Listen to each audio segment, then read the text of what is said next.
जहाँ तक है रुबूबियत खुदा की, जहाँ तक है रुबूबियत खुदा की,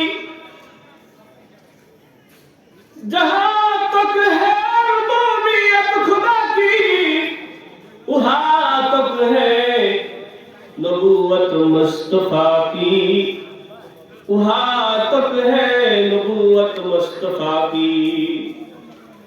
কবিতার শেরের মধ্যে বলেন আল্লাহ রাব্বুল আলামিনের রুবুবিয়ত সীমারেখা যতদূর আল্লাহর হাবিবকে আল্লাহ রাব্বুল আলামিন এত রহমতি বরকতি পয়গম্বর বানাইছেন, ওনার রহমতের ওনার এরকম মহব্বতের পরিসীমাও কতদূর বলেন সুবহানাল্লাহ।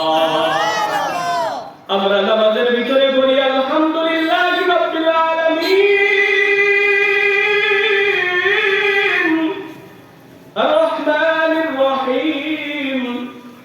আল্লাহ রাব্বুল আলামিন কালামে পাকের মধ্যে বলেন ওমা আরসালনাকা ইল্লা রাহমাতাল লিল আলামিন।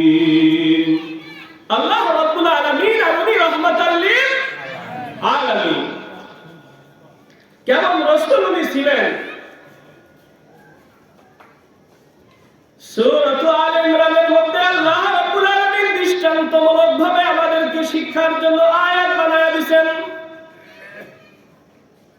আল্লাহ রাব্বুল আলামিনের কুদরতি পার্লামেন্টে সিদ্ধান্ত করলেন, যখন দুনিয়ার কোনো সৃষ্টি ছিল না, যখন দুনিয়ার জিন ইনসান কোনো কিছু ছিল না, জান্নাত জাহান্নাম কোনো কিছুই উনি বানান নাই, শুধুই মাত্র আল্লাহ রাব্বুল আলামিন একা একা। তো আল্লাহ রাব্বুল আলামিন ওনার এত আশিক, ওনার বন্ধুর এত আশিক, ওনার বন্ধুর এত আশিক, আল্লাহ রাব্বুল আলামিন মুহাম্মদুর রাসূলুল্লাহকে বন্ধু হিসাবে বানাইলেন। বলেন সুবহানাল্লাহ। এই জন্য আল্লাহ রাব্বুল আলামিন মুহাম্মদুর রাসূলুল্লাহকে এত মহব্বত করেন, এত মহব্বত করেন। দুনিয়ার যত পয়গম্বর ছিল, সমস্ত পয়গম্বর আল্লাহ রাব্বুল আলামিনকে সন্তুষ্ট করার জন্য যত ত্যাগ তিতিক্ষা পরিত্যাগ করেছেন, কুরবানি করেছেন, কিন্তু আল্লাহ রাব্বুল আলামিন তিনার হাবিবকে খুশি করার জন্য আল্লাহ রাব্বুল আলামিন নিজেই ওনার কুদরতে পাগল পারা ছিলেন। বলেন না সুবহানাল্লাহ। কলিজা উজাড় করে বলেন না আল্লাহু আকবার। আমাদের আব্বাজান হযরত ইব্রাহিম আলাইহিস সালাম ছিলেন মুত্তাখাযাল্লাহু ইব্রাহিম খলিলা। আল্লাহ রাব্বুল আলামিনের খলিল পয়গম্বর ছিলেন আমাদের আব্বাজান ইব্রাহিম আলাইহিস সালাম। কুরবানি করতে করতে করতে করতে শেষ পর্যন্ত ওনার সন্তানটাকে কুরবানি আল্লাহ রাব্বুল আলামিন নিয়েছেন।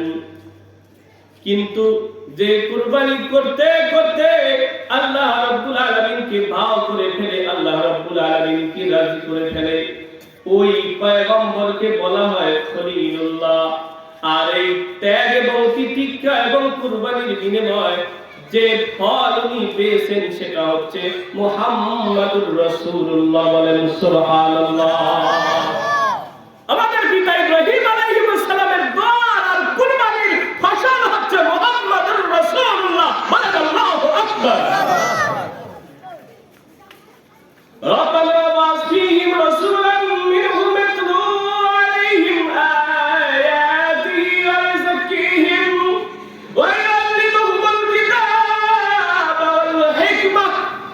আব্বাজান ইব্রাহিম বলেন, রব্বানা তাকাব্বাল মিন্না, আমি আমার সন্তান বাবা ছেলে দুজনে মিলে তোমার বাইতুল্লাহ বানাইলাম। দুনিয়ার মধ্যে কিন্তু আল্লাহ রাব্বুল আলামিন বাসস্থান আগে বানাইতে বলেন নাই, বলছেন নি? বাসস্থান আগে বানাইতে বলছেন নি? কথা বুঝতেছেন আপনারা? আমি কিন্তু অনেক দূরের মানুষ, থাকি আপনাদের পাশে। সেই নাটোর সিংড়ার মানুষ। ভাষায় বেশ কম আছে না নাই? বুঝতে কষ্ট হচ্ছে?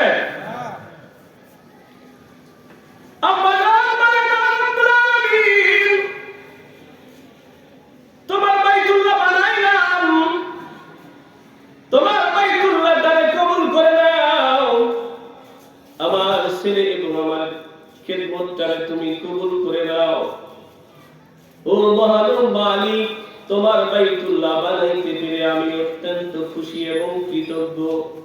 কেননা আজ থেকে কিয়ামত পর্যন্ত হাজারো মানুষ আমার এই বাইতুল্লাহ গড়া বাইতুল্লাহ আসবে আর হজ পালন করবে।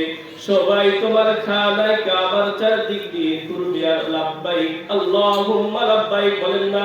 আল্লাহুম্মা লাব্বাইক লাব্বাইক আল্লাহুম্মা লাব্বাইক লা শারীকা লাক লাব্বাইক বলতে থাকবে। জোরে বলেন ঠিক কিনা? এটা পৃথিবীতে প্রথমে তৈরি করেছিলেন ফেরেশতারা। বানাউল মালায়েকা সুম্মা আদম সুম্মা শীস সুম্মা নূহ সুম্মা ইব্রাহিম, পর্যায়ক্রমে এরকম সবাই বাইতুল্লাহ বানাইছেন, কিন্তু বাসস্থান বানান নাই। তার মানে কি বোঝা গেল? আল্লাহ রাব্বুল আলামিন দুনিয়ায় আমাদেরকে খাওয়া আর ভোগ বিলাসিতা এগুলো করার জন্য পাঠায় নাই। আল্লাহ রাব্বুল আলামিন আমাদেরকে পাঠানোর সাথে সাথে যেহেতু বাইতুল্লাহ বানাইছেন, তার মানে বোঝা গেল আল্লাহ রাব্বুল আলামিন ইবাদতগাহ মানুষ কেন বানায়? আপনারা মসজিদ কেন বানাইছেন? ইবাদতের জন্য। আল্লাহ রাব্বুল আলামিন নবী পয়গম্বরদেরকে বানিয়ে দিয়েছেন বাইতুল্লাহ, তার মানে আল্লাহ রাব্বুল আলামিন আমাদেরকেও পাঠাইছেন ওনার ইবাদত করার জন্য। বলেন সুবহানাল্লাহ। আগে বাইতুল্লাহ বানাইছেন, তারপরে বাসস্থান রোডঘাট ইত্যাদি ইত্যাদি বানানো হয়েছে। সর্বপ্রথম যে ঘরটা বানানো হয়েছে,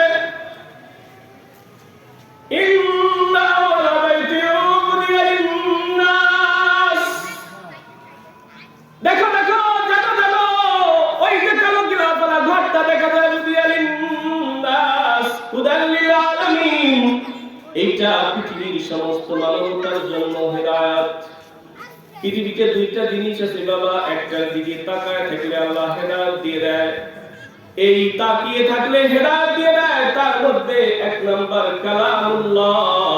যদি কোনো আল্লাহর বান্দা কালামুল্লাহ তেলাওয়াত করতে নাও পারে, তো আল্লাহ রাব্বুল আলামিন কালামুল্লাহর দিকে তাকায় থাকলেও তার জিন্দেগি আল্লাহ কামিয়াব করে দেয়। বলেন সুবহানাল্লাহ। এক নম্বরের জিনিস হচ্ছে কালামুল্লাহ, দুই নম্বরের জিনিস হচ্ছে বাইতুল্লাহ।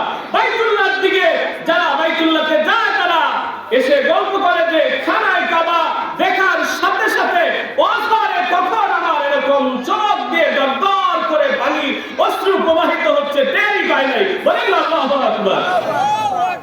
জীবন্ত হেদায়েতের প্রতীক হচ্ছে বাইতুল্লাহ। তো ইব্রাহিম আলাইহিস সালামের বদর বরকতে মুহাম্মদ রাসূলুল্লাহ আমরা পেয়েছি। ইব্রাহিম আলাইহিস সালাম উনি মালিককে খুশি করার জন্য ওনার পুরো জিন্দেগি কুরবানি করছেন। সারা জীবন যিনি কুরবানি দিয়ে মালিকের প্রিয় হইলেন উনি হলো খলিলুল্লাহ। আর সারা জীবন আল্লাহ রাব্বুল আলামিন যাকে খুশি করার জন্য যিনি পাগল পারা, তিনি হলো মুহাম্মাদুর রাসূলুল্লাহ। বলেন না সুবহানাল্লাহ। তো সূরা আলে ইমরানের যে আয়াতের তরজমার কথা আমি বলতে চাচ্ছিলাম,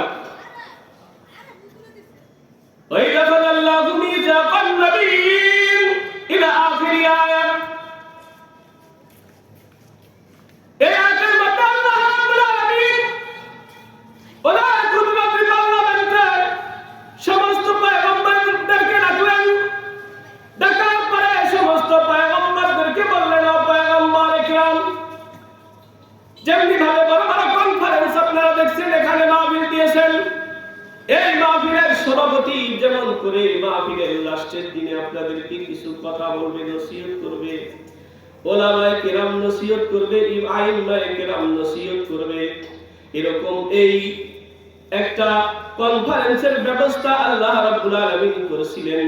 সেই কনফারেন্সের সভাপতি এবং উপস্থাপক যা কিছু বলেন, উদ্যোগদাতা সব কিছু হচ্ছে আল্লাহ রাব্বুল আলামিন। বলেন সুবহানাল্লাহ। সমস্ত পয়গম্বরদেরকে বলতেছেন, ও পয়গম্বরের জামাত, আপনাদেরকে পর্যায়ক্রমে প্রেরণ করানো হবে, পর্যায়ক্রমে প্রেরণ করা হবে। 1 লক্ষ অথবা 2 লক্ষ, যেটাই বলেন, অগণিত পয়গম্বর। কিন্তু আপনাদেরকে আমি 2টা কথার উপরে যদি আপনারা যদি ঈমান রাখেন আর যদি সম্মতি প্রকাশ করেন, যদি সত্যায়ন করেন, তাহলে আমি আপনাদেরকে নবী বানাবো, নয়তো আপনাদেরকে পয়গম্বর বানাবো না। কি 2টা শর্ত? একটা হলো আপনারা দুনিয়াতে যাইবেন, আমার বন্ধু সবার পরে যাবে। প্রধান বক্তা কখন উঠে যাবে বলেন? সবার শেষে ওঠে না? মুহাম্মদুর রাসূলুল্লাহ শ্রেষ্ঠ পয়গম্বর আসছেন কখন? সবার শেষে। আল্লাহ বলেন, ও পয়গম্বরের জামাত, আপনারা দুনিয়ার জমিনে যাবেন, আপনাদের নবুয়ত এবং রিসালাত দুনিয়াতে চলতে থাকবে। ওই সময় যদি আমার দোস্ত মুহাম্মদুর রাসূলুল্লাহ যদি পৃথিবীতে আগমন করে, যদি আবির্ভাব হয়, সঙ্গে সঙ্গে আপনার নবুয়ত বাতিল হয়ে যাবে। আপনি মুহাম্মদুর রাসূলুল্লাহর হাতে হাত দিয়ে কালেমা পড়বেন, সুবহানাল্লাহ। 1 নম্বর শর্ত। আর একটা শর্ত হলো মুহাম্মদুর রাসূলুল্লাহ বলার সার্বিক যত সহযোগিতা সহায়তা করতে হয়, সাথে সাথে আপনারা তার সমস্ত সহযোগিতা করার জন্য, সহায়তা করার জন্য আপনারা স্বতঃস্ফূর্ত তার সমস্ত সহযোগিতা করবেন। বলেন সুবহানাল্লাহ। তো সমস্ত পয়গম্বর বলল, আকরামনা ইয়া আল্লাহ রাব্বুল আলামিন, আমরা আপনার এই কথার উপরে সত্যায়ন করলাম। ক্বালা ফাশহাদু,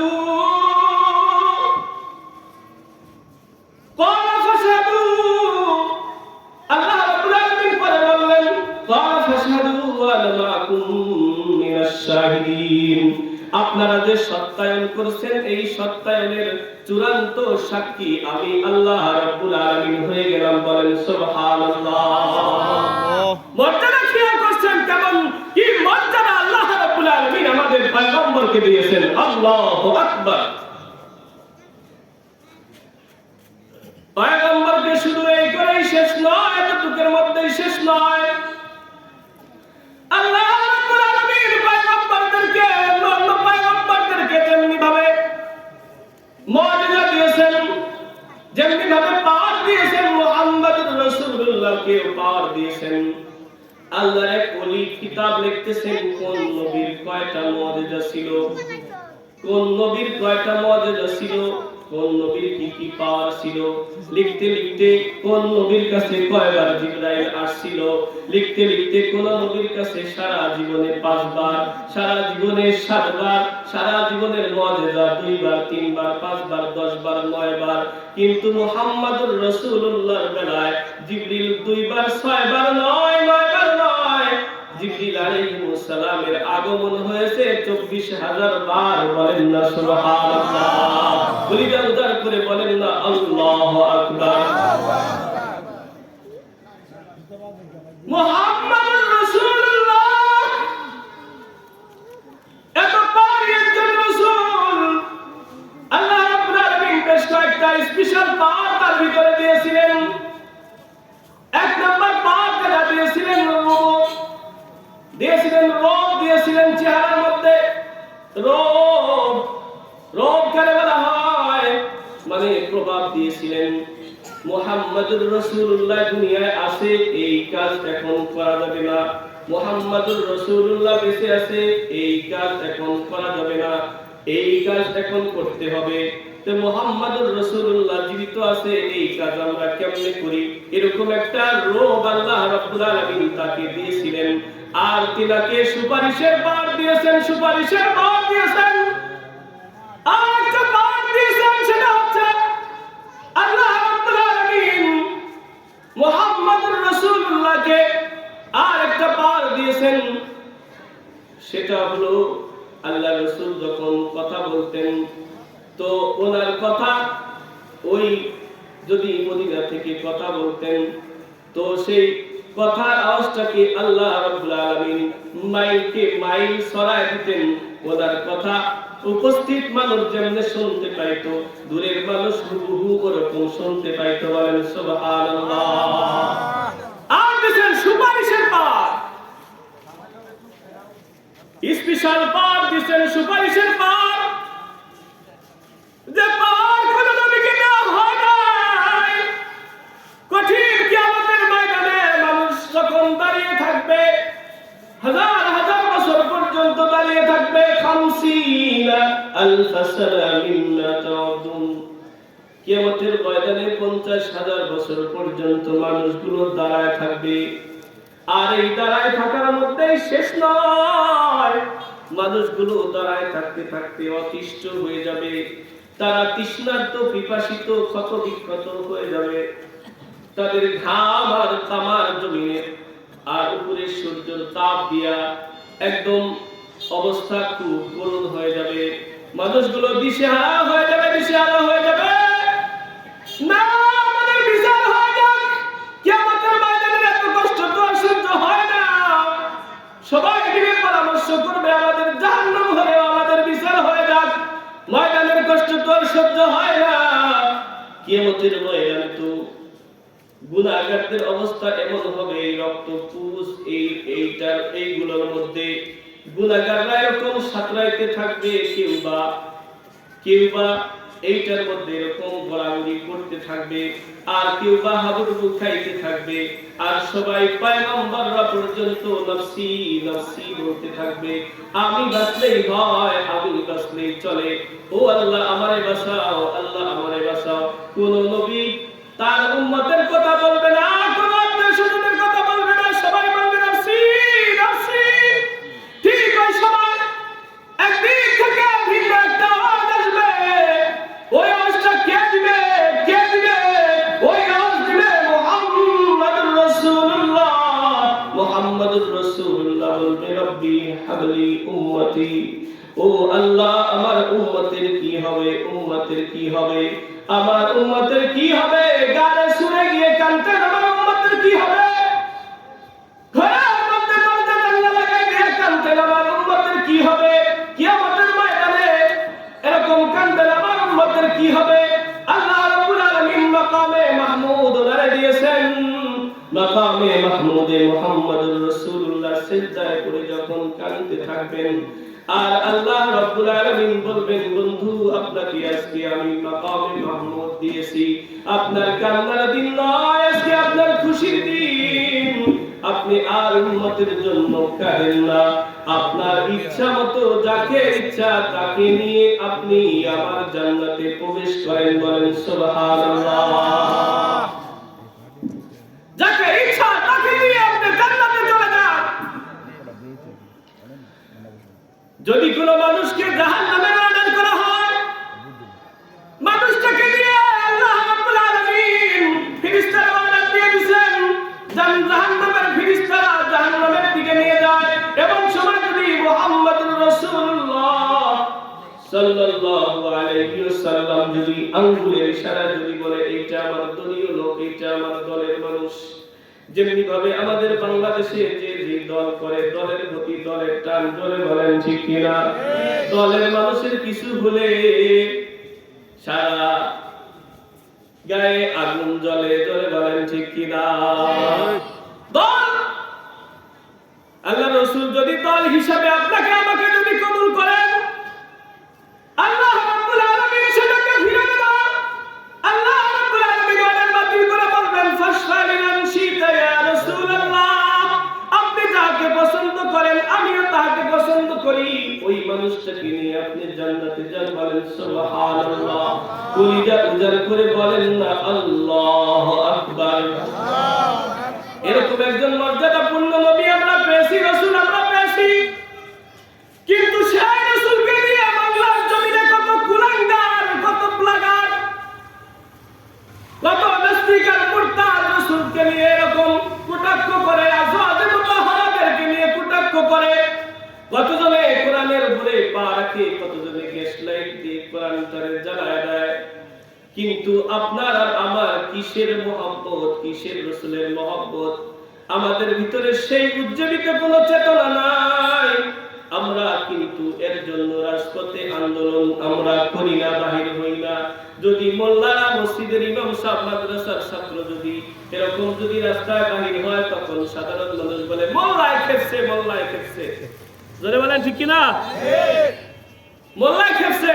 আরে মিয়া, এটা তো তোমারও দায়িত্ব ছিল রাস্তা বাহির হওয়া, রাসূলের ইজ্জত আবরুর হেফাজতের জন্য রাস্তা বাহির হওয়া তো তোমারও দরকার ছিল, কিন্তু তোমার দায়িত্ব তো মোল্লায় পালন করতেছে, তারে বাহবা দেওয়া দরকার, তুমি তারে কটাক্ষ কেন বলো? জোরে বলেন ঠিক কিনা?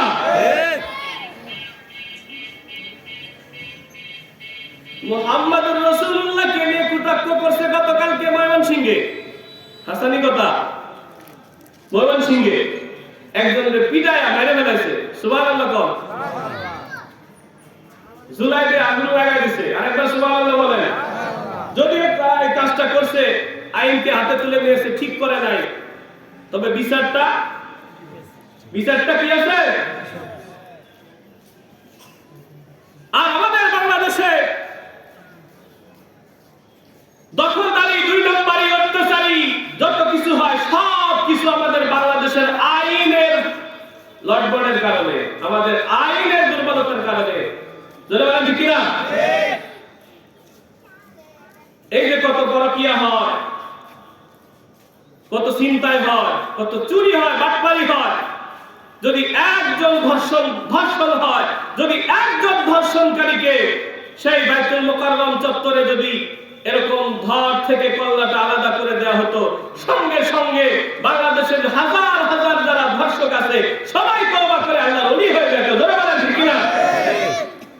তাই এই জন্য আমার সময় সময় আমার নাকে গ্রাম আসে, সামনের বাংলাদেশ, কোরআনের বাংলাদেশ। ধরে বলেন ঠিক কিনা? মনে হয় কোরআনের আইন আসিবে বাংলাদেশে প্রয়োগ হবে ইনশাআল্লাহ। আল্লাহ তাআলা আমাদেরকে কোরআনের আইন দিয়ে পৃথিবী চালানোর তৌফিক দান করেন, বলেন আমিন।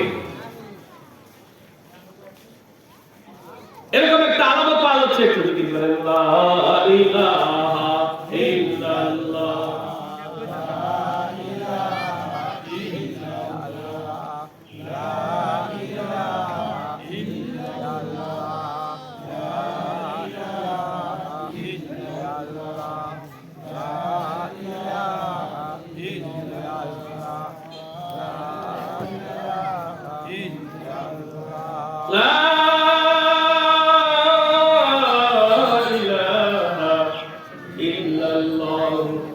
মুহাম্মাদুর রাসূলুল্লাহ। এমন দেশে আমরা বসবাস করি, বিগত দিনে যারা সত্য কথা, হক কথা বলেছে, তাদেরকে ঘরে ঢুকানো হচ্ছে। তারা বলেন ঠিক কিনা?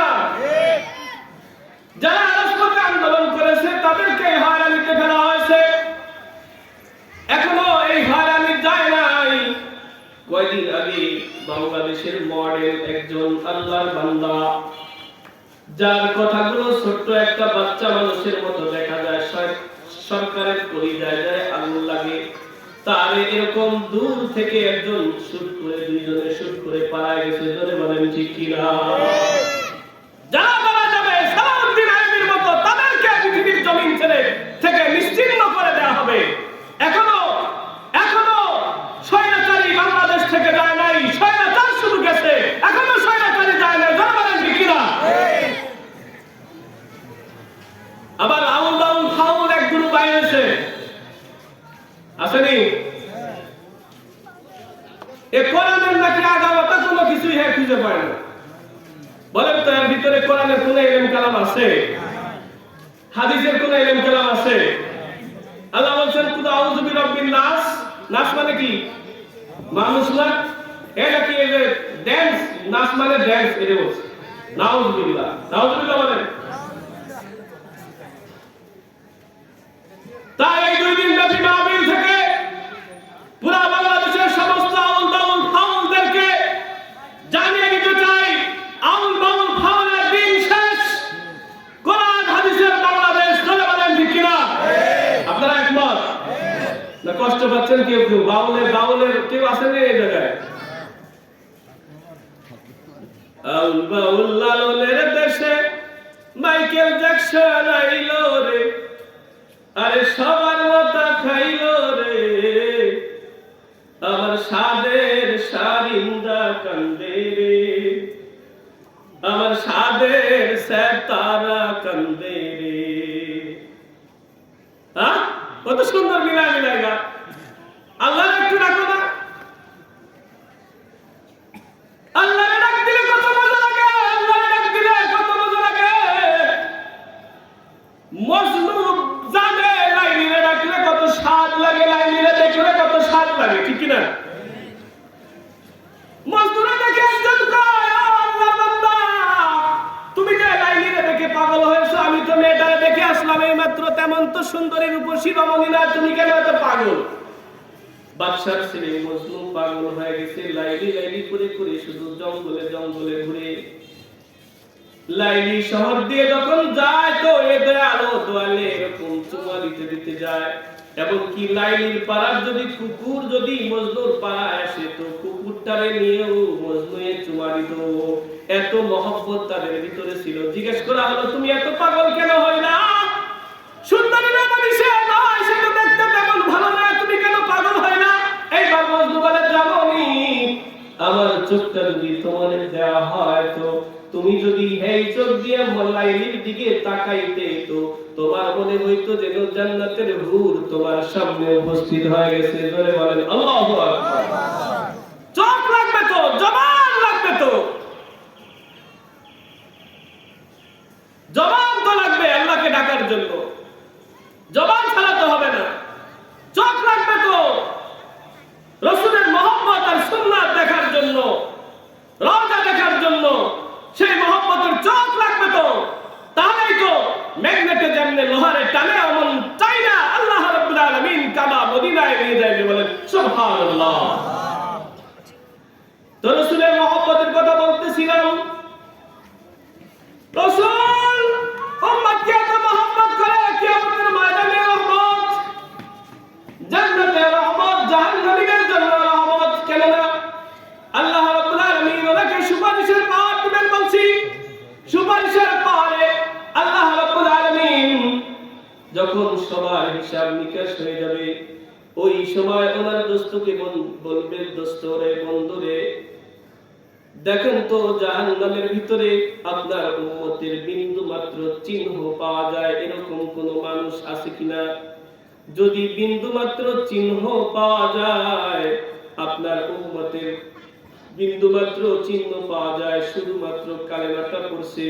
ইমাম বুখারী বলেন, ক্বালান নবী সাল্লাল্লাহু আলাইহি ওয়াসাল্লাম, ক্বালান নবী সাল্লাল্লাহু আলাইহি ওয়াসাল্লাম, মান ক্বালা লা ইলাহা ইল্লাল্লাহ, আল্লাহু আকবার, মান ক্বালা লা ইলাহা ইল্লাল্লাহ, পরের শব্দ ফাদাখালাল জান্নাহ, ফাদাখালাল জান্নাহ। লা ইলাহা ইল্লাল্লাহ পড়লো তো জান্নাতের মালিক হয়ে গেল। ইয়া রাসূলুল্লাহ, ইয়া হাবিবাল্লাহ, যাদের কপালের ভিতরে, যাদের চেহারার মধ্যে বিন্দু মাত্র জান্নাহ পরিমাণ নূরের চিহ্ন দেখবেন, কালেমা পড়ছে, শুধু কালেমা পড়ছে, আর কোনো চালান্তর নাই, আপনাকে পাওয়ার দেওয়া হলো, ওই ব্যক্তিটাকেও জাহান্নাম থেকে তুইলা ওই পানির ভিতরে একটা চুবানি দিয়ে তারে আমার জান্নাতের ভিতরে তারে প্রবেশ করায় দেন। বলেন সুবহানাল্লাহ। এই পাওয়ার শুধু রাসূলকে দেওয়া হয়েছে।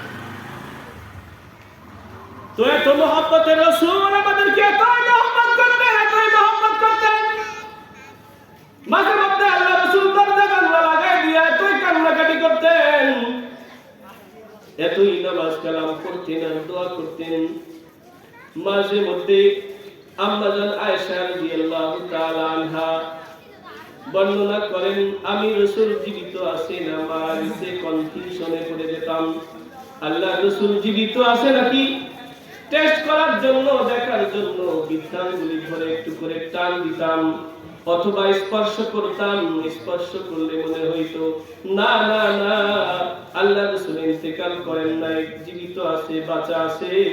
এই পরিমাণ কান্না মুহাম্মদুর রাসূলুল্লাহ আপনার জন্য আমার জন্য করছে, কিন্তু আপনার আমার কোনো খবর নাই। জোরে বলেন ঠিক কি না?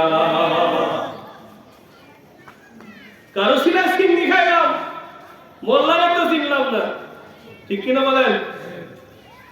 যার জন্য সমস্ত ডেকোরেশন, তিনি আসবেন, নবীদেরকে ডেকোরেশন করা হলো এবং বলা হলো যে আপনাদেরকেও তাকে সহযোগিতা করতে হবে। পুরা পৃথিবীর সমস্ত কায়নাত যার জন্য পাগল করা। তোফাজ্জল হোসেন ভৈরবী একটা সঙ্গীত গাইতো না, আসবে নবী দুনিয়াতে, লেখা আছে ইনজিলেতে, তাওরাত কিতাবে তার খবর দিয়েছে, আল্লাহ তাআলা রহমতেরই দুয়ার খুলেছে।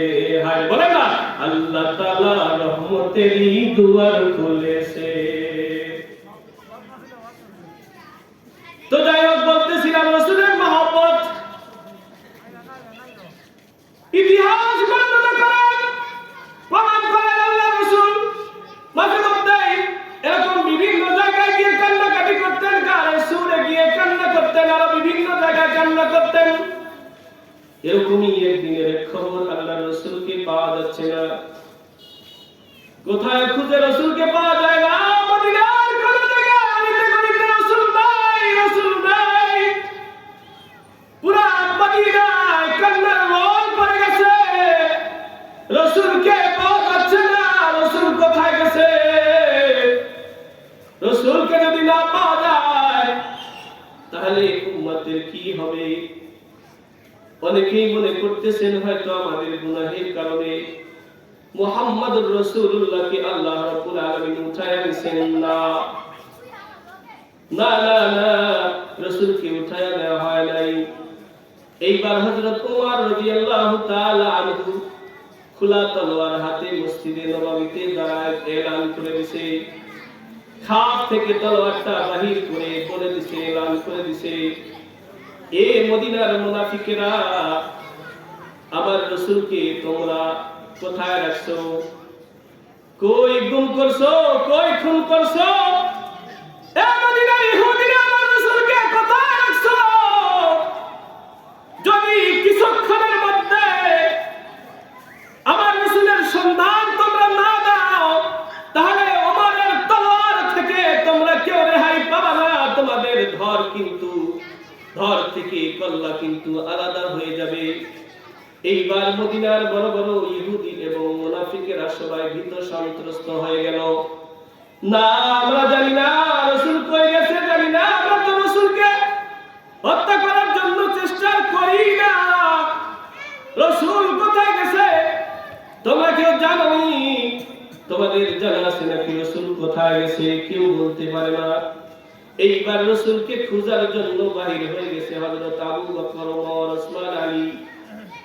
এইবার যাইতেছে যাইতেছে মদিনার শহর পার হয়ে চলে গেছে, জঙ্গলের মরুভূমির দিকে যখন গেছে, জঙ্গলের মরুভূমির দিকে যখন রাসূলকে তালাশ করার জন্য গেছে, রাখাল উট ছাগল চড়াইতেছে, দুম্বা চড়াইতেছে, রাখালদেরকে জিজ্ঞেস করে, ও ভাই, তোমরা এরকম চেহারার একটা মানুষ দেখছনি? বলে, মুহাম্মদুর রাসূলুল্লাহকে দেখছনি? এইবার রাখাল, এরা কি মুহাম্মদুর রাসূলুল্লাহ চিনে? রাখাল পাগল, কিন্তু মুহাম্মদুর রাসূলুল্লাহ চিনে না। সবাই বলে, না, আমরা তোমার রাসূলকে চিনি না, মুহাম্মদুর রাসূলুল্লাহ চিনি না। আর সামনের দিকে যায়, সামনের দিকে যাইতে যাইতে বলে, ভাই, যারে পায় তারাই কয় রাসূল দেখছনি, রাসূল দেখছনি। আমাদের রাসূলকে পাওয়া যাচ্ছে না, আল্লাহর হাবিব কোথায় গেছে? তার বিরহ যন্ত্রণা সহ্য করতে না পেরে মদিনার ছোট ছোট বাচ্চারা মার স্তনে মুখ লাগায় না, দুধ পান করে না। ছোট ছোট বাচ্চা থেকে শুরু করে নারী শিশু সবাই মদিনার গলিতে বাহির হয়ে গেছে। মুহাম্মদুর রাসূলুল্লাহকে পাওয়া যাইতেছে না, কান্নার রোল পড়ে গেছে। এইবার এরকম খুঁজতে খুঁজতে আরো যখন সামনের দিকে চলে গেছে, যাওয়ার পরে হযরত আবু বকর একজন রাখালের গ্রুপকে বলে, রাখালের গ্রুপদেরকে বলে, ও রাখালেরা, ও মরুভূমির রাখালেরা, তোমরা এমন এমন চেহারার একজন মানুষকে তোমরা দেখছনি? এইবার রাখালের গ্রুপ বলে, তুমি কে? বলে, আমি আবু বকর। তুমি কে? বলে, ওমর। তুমি কে? আলী। বলে, তোমাদেরকে তো আমি চিনি না, তোমরা যেই মানুষটার বিবরণ দিয়েছো সেই মানুষটাকেও চিনি না। তবে ও আবু বকর, ওসমান শোনো, ও ওমর, আলী তুমি শোনো, আমরা তোমার মুহাম্মদুর রাসূলুল্লাহকে চিনি না, আমরা তোমার রাহমাতাল লিল আলামিনকে চিনি না। কিন্তু ওই যে তাকায় দেখো, ওই পাহাড়ের গুহার মধ্যে বিগত 3 দিন যাবত কে জানি এমন এমন চেহারার একজন মানুষ শুধু কান্দে কান্দে, ইয়া আলী উম্মতি, ইয়া আলী উম্মতি, ইয়া উম্মতি উম্মতি বলে কান্দে।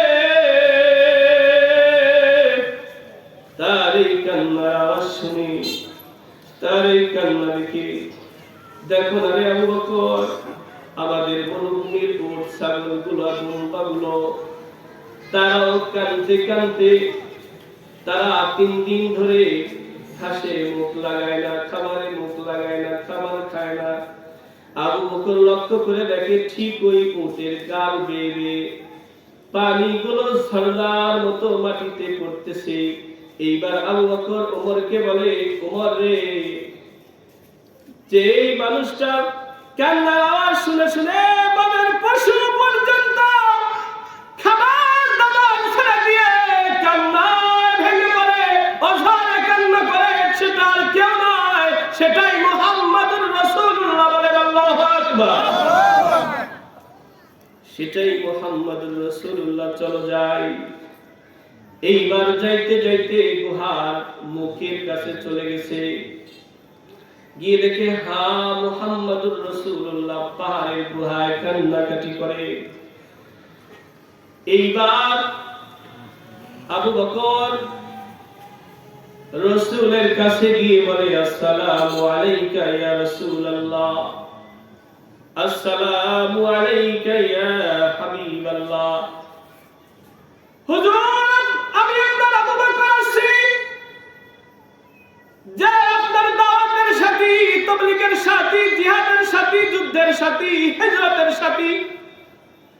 আবু বকরকে ছাড়া আপনি কোন জায়গায় যান না, এমনকি আল্লাহ রাসূল অনিচ্ছায় রাস্তায় বাইর হয়ে গেলে ওই জায়গার মধ্যেও আবু বকর সাথী হয়ে যাইত।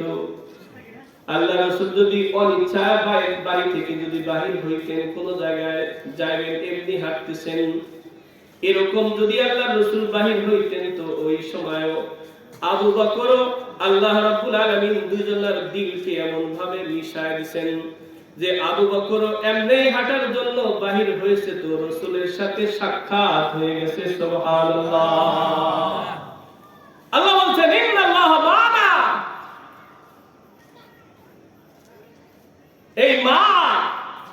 এই মা মানে আবু বকর। এই মা মানে কে? মা মানে সাথে, আপনার সাথী, আপনার। ইযহুমা ফিল গার ইয ইয়াকুলু লিসাহিবিহি লা তাহজান ইন্নাল্লাহ মা'না। এই হিজরতের সাথী আবু বকর আপনার কাছে আসি, ইয়া রাসূলুল্লাহ সাল্লাল্লাহু আলাইহি ওয়াসাল্লাম, মদিনায় কান্নার রাল পড়ে গেছে।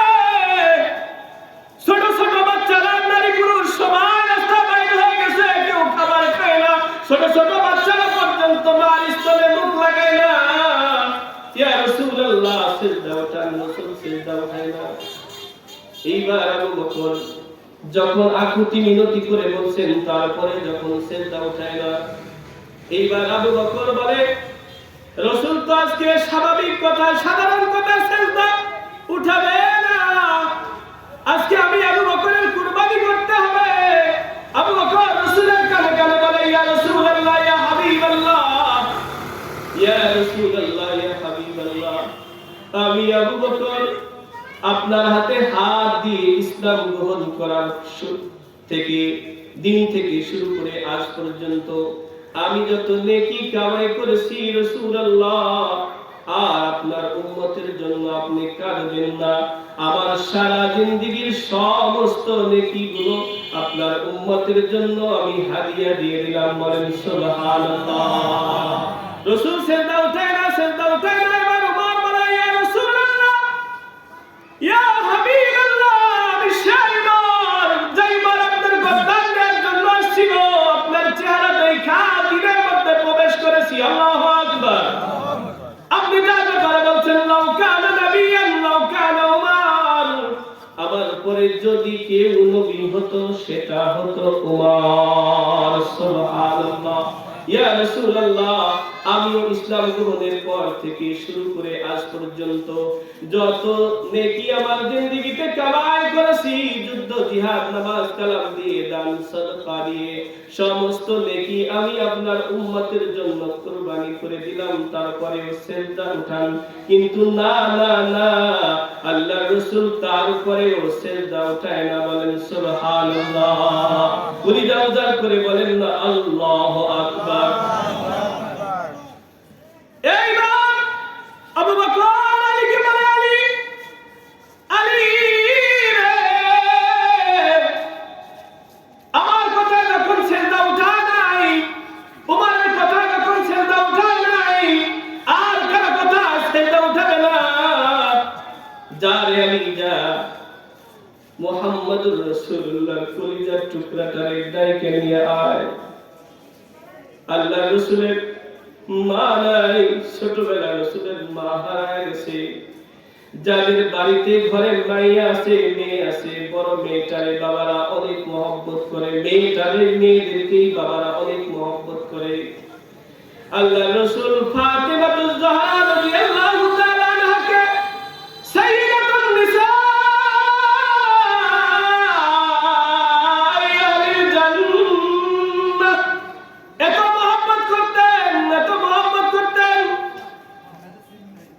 কোন জায়গা থেকে ফিরে গেলে সর্বপ্রথম দেখা হয়তো ফাতিমার সাথে, এবং কোন জায়গায় যাওয়ার সময় সর্বশেষ সাক্ষাৎ হইতো ফাতিমাতুজ জাহরার সাথে।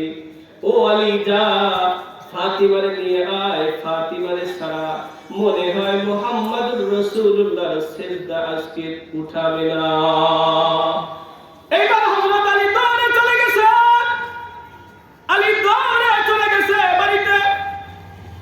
দাঁড়ানোর সঙ্গে সঙ্গে ফাতিমাতুজ জাহরা কাছে স্বামীর সামনে এসে হাজির হয়েছে। এইবার বলে, প্রাণের স্বামী, কি খবর? আমার বাবারে কি পাওয়া গেল নাকি?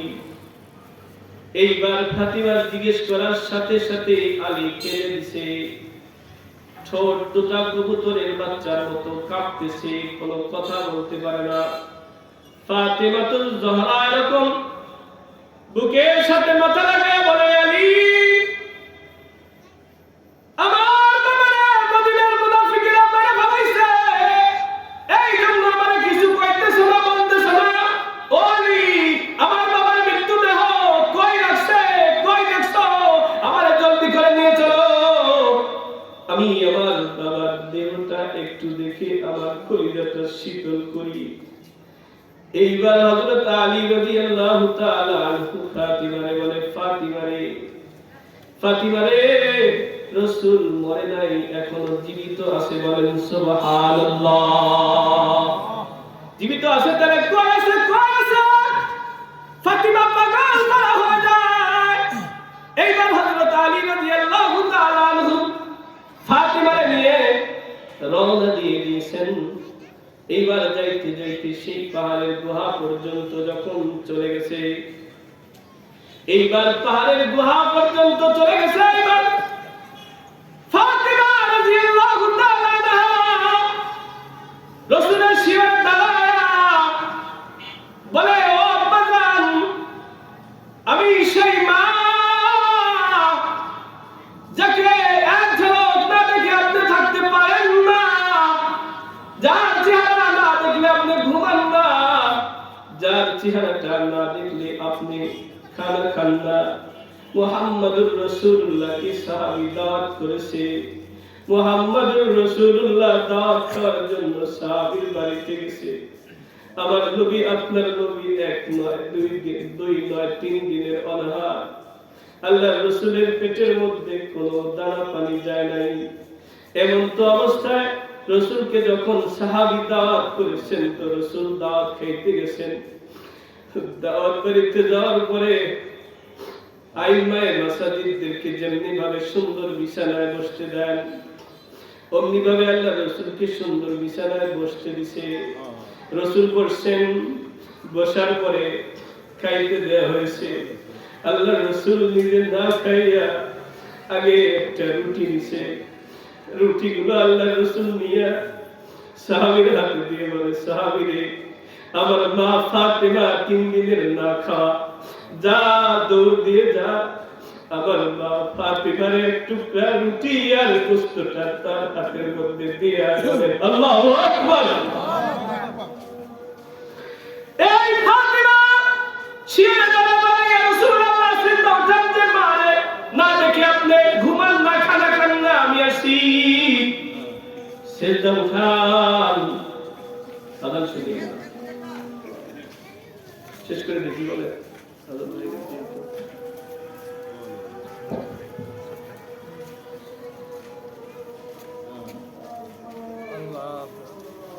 এখানেই বসেন, এখানেই জামাত হবে, এখানে জামাত হবে, এখানে জামাত হবে। যাদের ওযু নাই মসজিদে যেতে পারে, আল্লাহু আকবার। এখানে জামাত হবে। আযানটা শেষ হলে হুজুরে ফিনিশিং দিবে।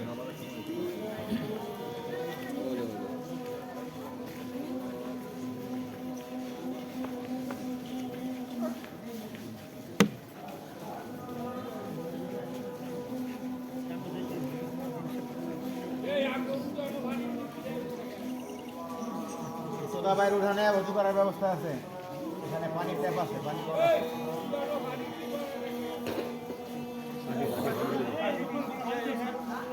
এই লোকমান দুটা পোলা নিয়ে পানি দিয়ে উঠানে।